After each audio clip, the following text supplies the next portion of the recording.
we got caught up in a story where a couple met at CVS because he overheard her give the checkout person at CVS her cell phone number, and he kind of had a crush on her, and then he wrote her number. He heard it and wrote her number down on his hand. I think I do remember this. And then he texted her, and she reached out to us and was like, should I date the guy who got my number this way? It's kind of creepy and invasive. You guys, if I go back and remember, and I can go look through our archives, they got together for a while. They dated. She was a teacher, I think, and they dated for like a year. And remember, he was moving to Seattle.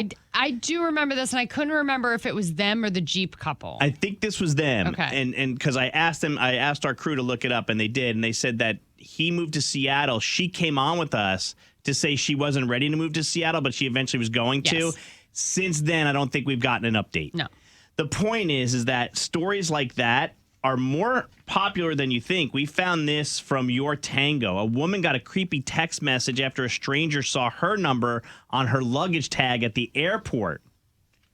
The woman from Texas was at an airport when she got a text, and it freaked her out so much that she turned to TikTok to share it. The text said, "Hi, Kristen. My name is Nate. I saw you and thought you're you were..." already using first names? Well, he saw it on the tag. Okay. On her luggage. "I'm Nate. I saw you and thought you were so beautiful, so I had to find a way to talk to you. I saw your number on your luggage tag when you weren't looking and decided to text you. I promise this isn't as weird as it seems. Give a guy a chance? Question mark. No. Does he look like Channing Tatum? And why didn't you say Leo anything? DiCaprio vibes? There's a difference if he came over and we had a conversation, but he didn't want to ask for the number, so he maybe took a picture of the tag or something like that on the sly. But you'll like this. But if you never even spoke to that person and you were just creepily watching them from afar, and then you walked by and wrote down their number, that's weird. Well, no, he texted her though. It doesn't matter. He never spoke to her in person before he took the number. What happened to you miss 100% of the shots you don't take? What happened to that, Loren? I mean... Now, he should have asked for the number and not taken it in a creepy way. Yeah. I get you. All right. Listen, instead of giving the complete stranger a chance, she said on TikTok, first of all, he spelt my name wrong. Second of all, if he wanted to talk to me so badly, why did he just come up and talk to me like a normal human being, she says in the clip. She also points out that it feels like such an invasion of privacy and that she's extra weirded out because her address is on that luggage tag, too. Ooh. So it's creepy. And now he potentially knows where she lives. So if he wanted to continue... That's stalker vibes. Yeah. So what do we do? Put our Instagram handle on our luggage tickets now? I don't know. Maybe just the phone number. And then if Yeah, you could block it. But if they lose your bag, then they'll call you maybe. I don't know. Yeah. Yeah, you could block it too. But now we know from listening to people, you and I are both, married and have children, but dating now, like Mel knows, she's in the dating field. You don't give out your phone, you give out your Insta handle now and stuff too, right? Instead of your phone number? Mm-hmm. Yeah, see? Yeah. So you're like, you don't even have to give your number out anymore. It's a new world, man.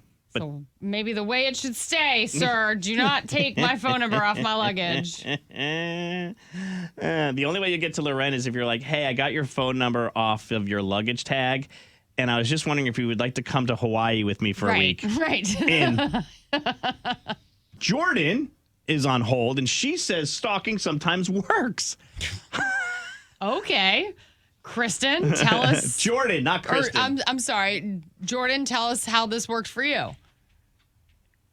So about 10 years ago, I went to a bar to watch a basketball game by myself.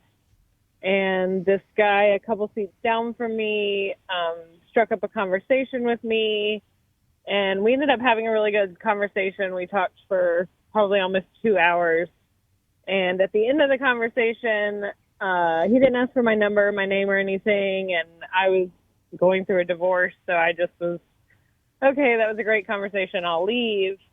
And then when I left, I just kept thinking about it. And I'm like, I have not had a conversation like that in such a long time. So I took the information that he had told me about himself during our conversation. He told me what college he went to, that he won a lacrosse national championship with his college. So I kind of guessed his age, started looking up rosters at his college. Holy like cow. super cyber stalked this. And you dude. knew his first name, so then you can match his last Yeah. name. Right. And then So once you I- got his last name, then it's all systems go. Right. So then I'm on social media. I sent him a message and I was like, I know this is creepy. I know it's creepy. And This is that so was in 2015 and we got married in 2020. We have a little baby and No way. How CIA of you? I know it was the best cyber stalk story that I could ever imagine, but it felt so creepy at the When time. you reached out to him for the first time, what was his response? He basically said, yeah, I was floored that I didn't ask for your name or number. He said, I looked at the bartender after you left and said, I really think I screwed that up. Oh, Aw, okay. how perfect Wait, is that? but did you tell him how you found him, or did you just because sometimes with like Facebook and that kind of stuff, it will recommend people who you have Yeah. been around or who you know someone or you know. No, she straight stalked him out. But did she I tell him definitely that? talked to him, and I did tell him, and I think he was more flattered that I listened to everything that he said. Yeah, because guys are dumb. See, women would be like, oh my God, that's super creepy. A guy's like, oh my God, look at the work she did to find me. Yeah, he was like, oh, wow, I didn't realize that you had heard of my college. I'm like, I hadn't, but I remembered what you said, and I think he was flattered by it. I love it. Good for Okay. you. Thanks for sharing, Jordan.